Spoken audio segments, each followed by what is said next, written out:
Сачко, добар ден. Здраво, Маријан. Што правите? Што да правиме? Еве, здрав живо. Добар живе. Лозарски работи се занимаваме. И Допреме до берба. И били лози, имате грози? Ами се водам како лозар. Мала количина, мала декаража, али се ме пиша дека сум лозар и еве, дојдоме до вие степен да береме афусали. Многу убаво грози. Па, многу убаво, затоа што имам добри советници. Инструкциите главни ги дава мојот бартучет, кој е главен хемичар, Име и презиме? Кире Трајков. Он ги дава инструкциите кога прскање, кога лачење, сите, се што може да биде. Професионален кројач има, се ора со добици, значи трактор не е влезен тука. И има систем капка по капка. Иначе ова е оставштина од дедо ми, од татко ми. И се повеќе како забава го сваќаме сето ова. И пријатели мои, еве, тука е мојот пријател Димитар Пецов, идеме да го вадиме, усвари, не знаеш како е ноа, а пуштаме вентилот и правиме салата и оноа ритуали, салатичка, малце кубаски и таква работа се мезиме, маме под некоја ракија, идат пријатели го појачуваат друштвото и блиско е туа до градот, еве види неполна минута од последната куќа. Во главном е тоа, иначе лозјето е старо околу, мислам, 10 години. Митре? Има тоа. 10 години. Кој сорти? Само афусале е тука. По препорака на еден мој пријател го прашав, он тука има блиску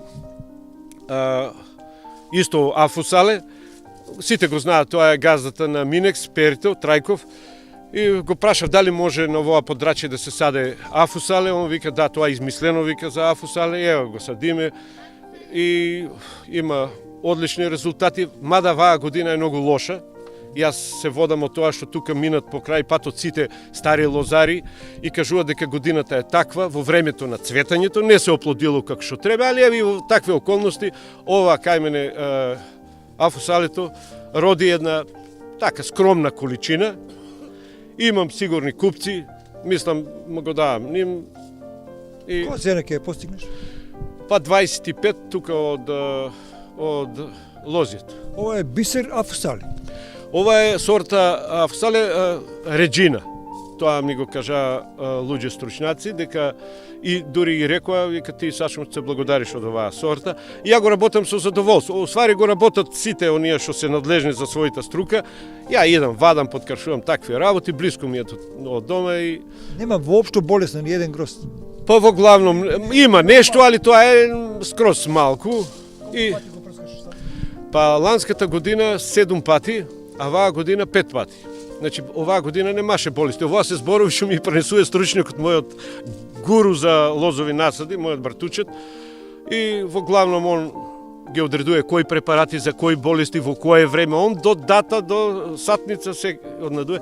И благодарение на тие совети, успеваме така да допреме до... Имам професионален кројач, трене. И тоа е тоа. Не кажи ми зошто одар?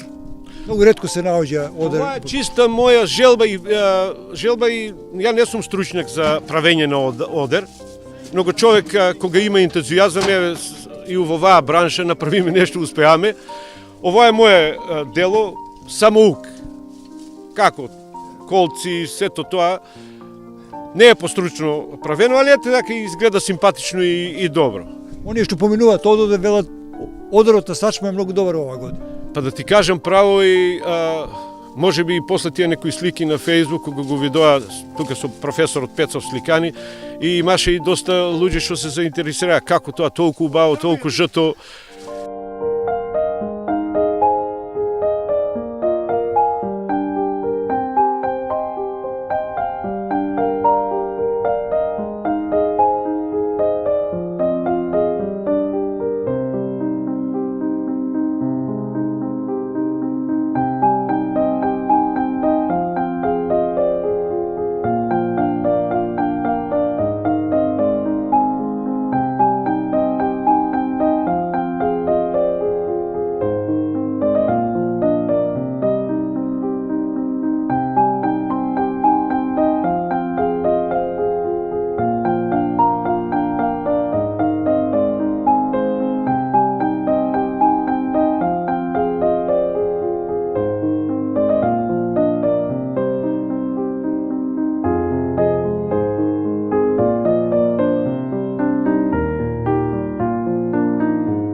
Како оваа година ја оценуваш ти како лозарска година? Слушам, каже нешто се дека е слаба, не е многу... Слава е.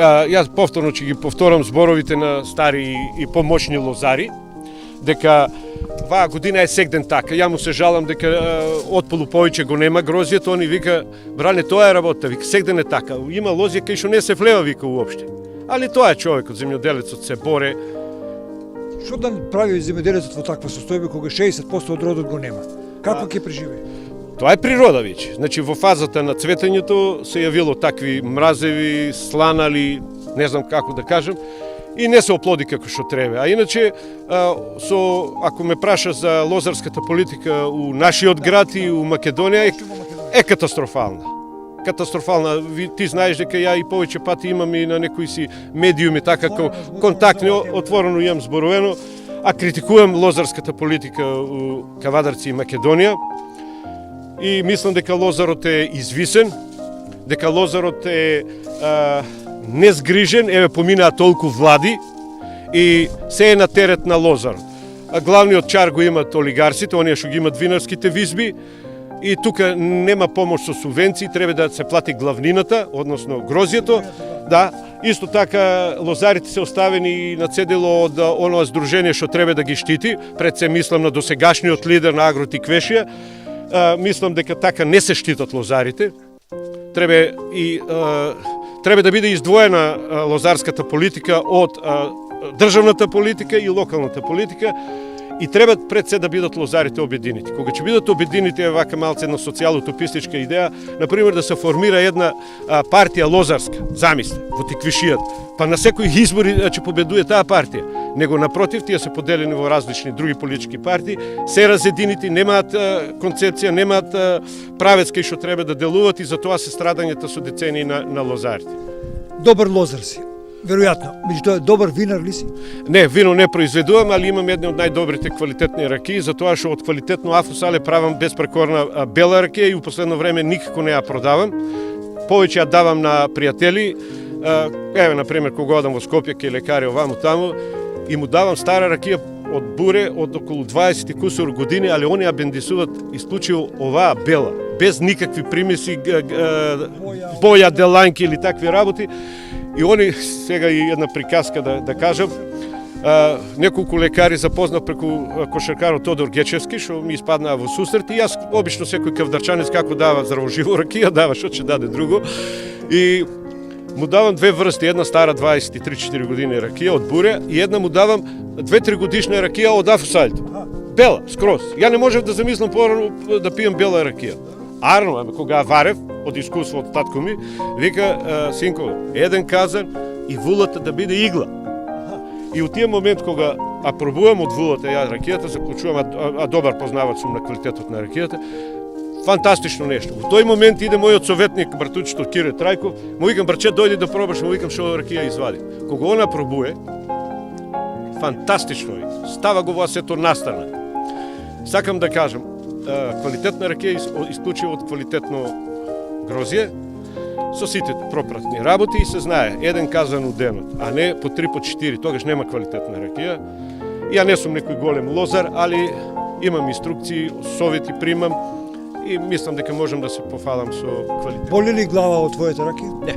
Не, поготово што ние си имаме редовна екипа што одиме горе на Тиквешкото езеро и покрај тоа што имаме диагнози, горе ако се направиме 4, 5, 6 чашки со пресна риба, со мезет, не ги чувствуваме утре сме како нови и тоа е тоа. Кој ти е денеска на берба, освен ти и госпоđите? Тоа се луѓето што ќе го земат грозјето, тука е зет ми Митре и најдобриот берач меѓу кошаркарската мислам Фела, тоа е професорот Димитар Пецов. Идеме тука заедно, вадиме со него. Знаеш како е воа вадење капка по капка. Фаќаш сенката, прави салата и вадиш. Да. И тоа е тоа. Во главном, таква е годината, во главном сме задоволни. Што и текне нова година толку жешко да биде, толку топло, влага? Мере, тоа беше пекол. Некој да мере кај што има припеки, асфалт или некој бетон, не 50, него над 55 ќе испадне. А воа е лоза. трпе, али не може се да изтрпе. Али викам главниот проблем спрема исказите на старите лозари е во времето на оплодување кога имаше цветење кога имаше мразеви. Еве тука и Димо и он исто го потврдува, он е поголем лозар од мене.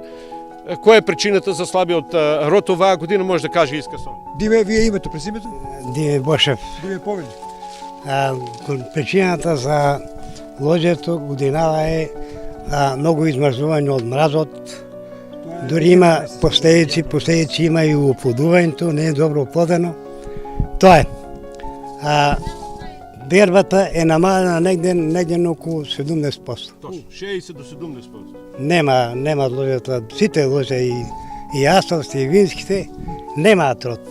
Видиш дека има на лоза стар нема род. Вие сте откупувач, лозар. Ја лозар сум, вршам услуги вака по нешто таму вам. Каде ќе оди ова убаво грозина, Сашо? Ова на кај Битола. На кај Битола. Благој Пичалов. Ќе има убава цена. Не може да ја кажете, зависи меѓутоа, цената. Тоа што е добро, добро Цената комбинирано. секој пат зависи од квалитетот на работа.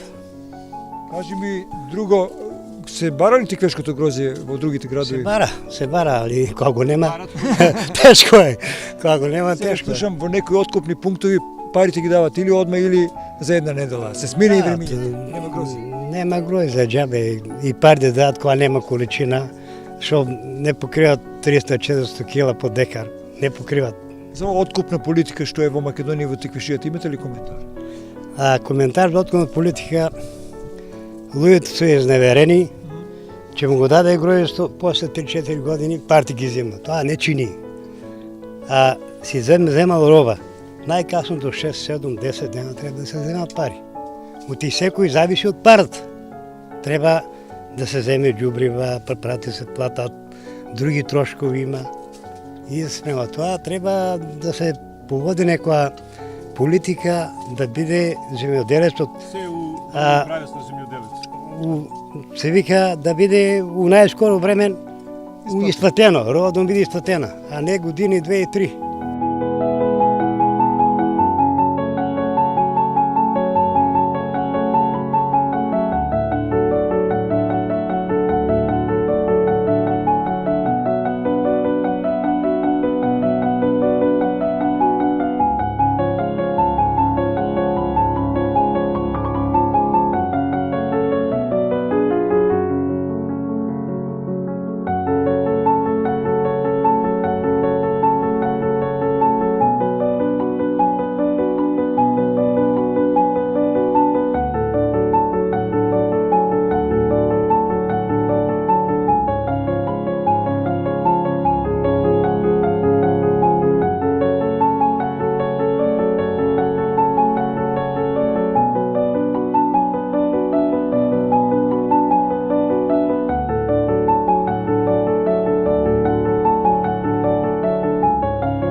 Професоре Пецов, малку да ве прашам. Знам дека не си, ама што ти текне да дојдеш кај Сачмо Бранко Трајковски да побериш гројзе? Право да ви кажам, задоволство е да дојдеш кај пријател, да му помогнеш. Не бериме многу, повеќе од... Убаво се чувствувам. Да, се чувствувам, да. Иначе, бериме по 500-600 кила, така брат. Така, ќе дојде негде на 1000. А некои берат тонови, тонаж. Не берите за пари. Не, ама ние што сакаме да си помогнеме, он кај мене, ја кај него, така. Честа ви е дружбата со него на Тиквешкото езеро? И тоа најубаво поминува. Таа се гледа на социјалните мрежи, ве следиме сите и на крајот решивте и на лозето. И сега очекуваме да прибереме и веднаш заминуваме горе Да. на викенд, така, дружба викенд. На високо негде на планина. Тоа е Меđвездово, над Полошкиот манастир. Таму на манастирот има и професорот Викендичка, нешто погоре сум и ја. И горе престојот е феноменален, али кога се оде со добро друштво и забавата, мислам, оноа дружбата е загарантирана. Па ако се случи и да фаниме пресна риба, тоа е виќе комплетно. Убаво ли е грозето на Бранко? Не да е убаво алтан, што викат, турски збор алтан, злато. Ја земав дома, однесов на моите најблиски сите викат дека подобро гроздје до сега не е виделе.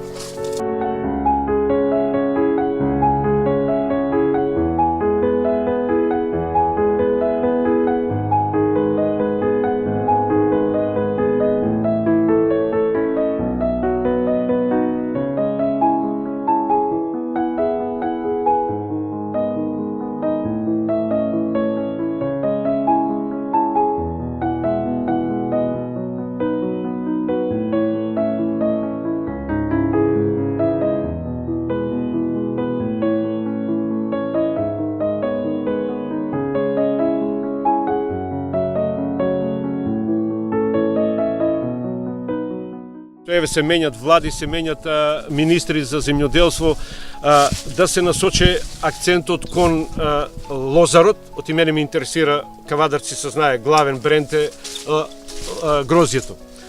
Кога читам на социјалните мрежи дека во Швајцарија 1 килограм асталско гроздје е 5,5 франци, сега не можем моментот да кажем колку е тоа денари, а кај нас е символична цената. Значи, моментот кога се доближе цената тука што е бедна, со таму западниот свет, не знам тоа како да го истолкувам, него треба цена да се постигне тука, а во супермаркет тоа е 5,5, ни тоа не може да го постигнем. Али бар да биде задоволен. Зборувам за исклучиво квалитетно грозје. Оноа што не е квалитетно, се разбира, не може да има цена. Али кај нас е сгрешено тоа со сега монополските цени на грозјето ги формираат олигарсите, знаеме кои се ги имат се визбите, и по таа линија сите останати му одговара таа откупна цена на штета на лозарот и тука ништо не се презима. Али тоа се големи мошници, не само во лозарството, они се мошници и во политиката на Македонија и тука никој ништо не му може. Лозарите не се организирани, имаат така наречен лидер што играе по тие музички ноти и лозарот испаѓа предаден и, како да ти кажам, незаштитен. Еве, ланската откупна сезона беше катастрофална. Катастрофална. Сега, нема род, али не се осеќа дека има проблеми во откуп. Помина лозарската берба, не се осети проблеми. Се си оде по некој терк. Значи, тука треба да се постигне цена и добро организиран откуп со нормално брза исплата. И еве сега моментот за субвенциите, субвенциите точно е. Има кај нас доста луѓе што зема големи плантажи, декаражи, ги земат субвенциите, а немат производство. Злоупотреба. Значи тоа се криминални пари. Пари треба да одат кај лозарите, ви заврши приказка, нема што да се расправаме. А не, јас сум зел 400-500 декари, дајте ми и субвенција, дали ги работам, не е битно. Не така. Има да си работиш, има да произведеш квалитет, тогаш државата мора да ти даде субвенции. Поздрав до сите гроздоберачи во Тиквишијата и му посакуваме идната сезона да биде многу поберичетна.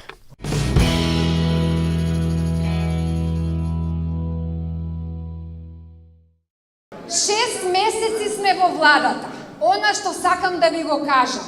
Сите вие изтрпивте години. Од 2009 година, оти добро беше до 2009, се сеќавате, и субвенции се исплаќаа до 31 тековна година и беше окей. После 2009 наваму тргна земјоделството во надолна линија и сами сте свесни за тоа. Сега доаѓаме до една фаза. Во 6 месеци прво мора да го стопираме падот на земјоделството. После да разговараме за развој стратегија. Или прво треба една инекција, инфузија, за да може да застанете на здрави нозе и да продолжиме со развојот на земјоделството. Затоа, субвенциите се обидовме, значи тоа беше максимум што можевме да направиме. И јас ви гарантирам, субвенциите се обезбедени за 2017 и до 30 јуни, најдоцна, законски, вие ќе си ги добиете субвенциите кои што ви следуваат со закон. Второ важно што направивме, слушате ме сега. Второ важно, го спремивме законот за зелена нафта. Сите знаете колку ви го зголемува производството. За трошокот што го произведувате за грозјето ви е превисок. Затоа грозјето е неконкурентен за да може да го давате во визбите и да им се исплати на нив производството. Значи, втора важна мерка, спремивме закон за зелена нафта. И нешто да ви кажам, се што има сега, што делуваме по закони кои што се веќе донесени. За да можеш закон да смениш, треба да го дадеш во собрание. Прво читање, второ читање. Тука е господјата Пемова, точно знае што зборува. После иде на комисија, па да усвојување. Ни треба време за да ги смениме законите. Во овие 6 месеци правиме максимум во она што имаме како затекната ситуација. Трета важна мерка. Почнавме со ревизија на поделбата на државната земјоделска земја.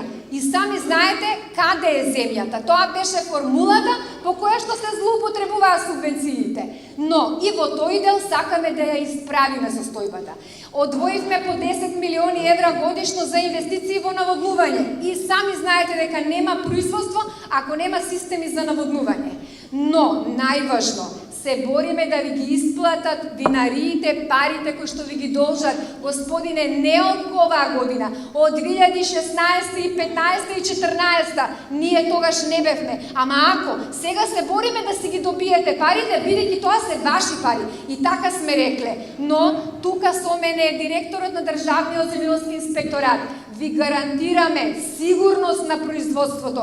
Кога ќе го дадеш производот, да мора тој откупувач или трговец да ти го плати. Нема држава нормална во која што ти произведуваш, а тој другиот не ти плаќа и државата вика тоа не е моја работа. Напротив, тоа е работа на државата да ве заштити.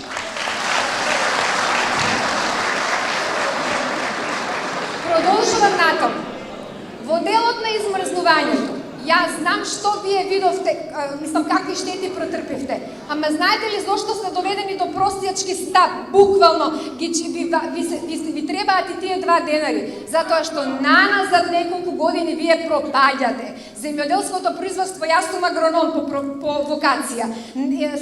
Имаш една година добра, што ќе ги покриеш, да речеме, 2 други лоши, така? Или од едно производство ќе префрлиш на друго. Вие наназад неколку години само тонете и затоа сте доведени во ситуација субвенцијата да ви биде вас екзистенција или да не пропаднете. Непочитувани лозари, субвенцијата вие ќе ја користите за да може да го развивате производството, да го модернизирате, а не да преживувате. Јас за такво земјоделство ви зборувам и за тоа се бориме во владата. Но од вас барам трпение. И она што ви го кажав пред малку, може би звучев грубо, ама затоа што постојано тоа го слушам.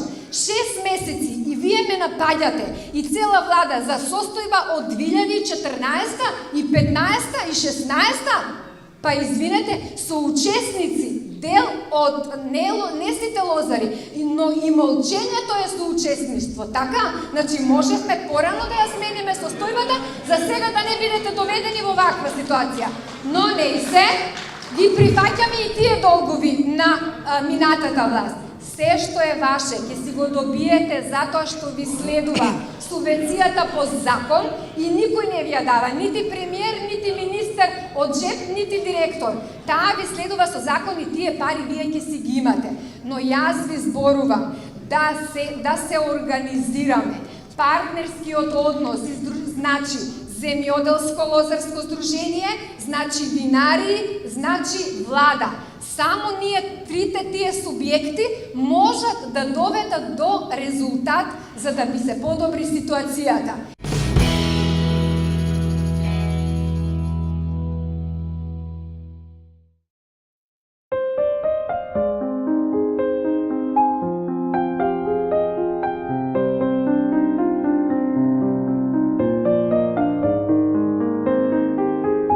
Временските прилики беа причина 2017 година да имаме избрзнување кај лозјата, па така родот на грозје во тиквешијата минатата година беше намален за околу 70%. Или родот изнесуваше околу 60 милиони килограми на грозје, што е рекордно низок во споредба со претходната 2016 година, кога според проценките се набрале преку 200 милиони килограми грозје. Грозјето од минатогодишната реколта е целосно откупено од винарските визби, а исплатата на грозјето се реализира според законските прописи и одредби. Државниот инспекторат за земјоделие ги зајакнал контролите на откупните пунктови за грозје во Македонија, посебно во теквешијата, се со цел да нема манипулации со откупната цена. Во текот на откупниот период на грозје, цените се движеа во просек 13 денари за кратошијата, 11 за смедеревката. Инаку и министерот за земјоделие Љупчо Николовски го потврди фактот дека поради лошите временски услови, односно избазнувањата на лозјата на почетокот на годината и пред тоа, се очекуваат и се набраа рекордно мали количини на грозје. Свесни за лошата состојба во лозарството и винарството заради климатските промени, што значи го извршија соодветно влијание на целокупниот род, но и за битката на винарските визби за освојување на пазарот во конкуренција на вакви цени какви што ги имаме и барање за висок квалитет на виното. Како нова влада, рече Николовски, сериозно сме посветени да ја следиме состојбата на терен со откупот на грозјето и навремено да делуваме. Инаку, владата на Република Македонија донесе и дополнителни мерки за субвенција за лозарите за исплата на секој килограм на грозје по 2 денари. За да се средат состојбите со грозјето во Македонија, се предложија известни измени на законот за вино. Истиот закон е во собраниска процедура и се предвидува винското грозје да има стратешко значење, исто како и тутунот, да се квалификува виното како прехранбен земјоделски производ, за да биде обезбеден организиран откуп и редовна исплата на откупените количини на грозје.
Кај лозарите постои извесен оптимизам дека со измените на законот за вино ќе се реши голем дел од проблематиката во врска со откупот, но и со исплатата на грозјето.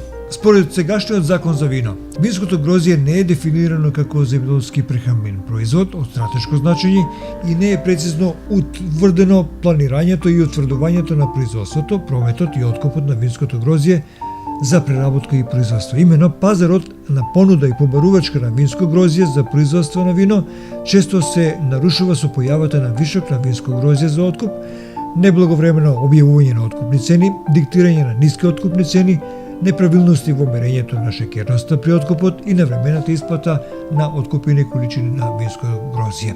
Во законот за вино инаку се утврдуваат планирањата и управувањата со производствениот потенцијал за производство на винско грозје, производство на вино, пазарот и прометот со вино, класификација на вина, производство, означување и заштита на вина со географски назив на описот, како и издружување на производителите на вино. Сега со предложените законски измени се очекува да се решат проблемите со вишокот на винско грозје кој досега беше евидентен, преку пријавување на планирани количини на производство наменети за откуп, објавување на откупни цени пред почетокот на откупот и правилно мерење на шеќерноста во откупот на винското грозје. И потоа редовната исплата на лозарите во воведување на директни плаќања како финансиска поддршка на производителите на винско грозје и вино и заштита на виното кои носат ознака на географскиот назив на виногорието. Исто така, виното би требало да добие стратешко значење како прехранбен производ, при што ќе се преземат мерки за планирање и управување со производствениот потенцијал и организирање на пазарот со винско грозје наменет за откуп и производство на вино, како и на извоз на истото на пазарите во земјава и надвор од државата.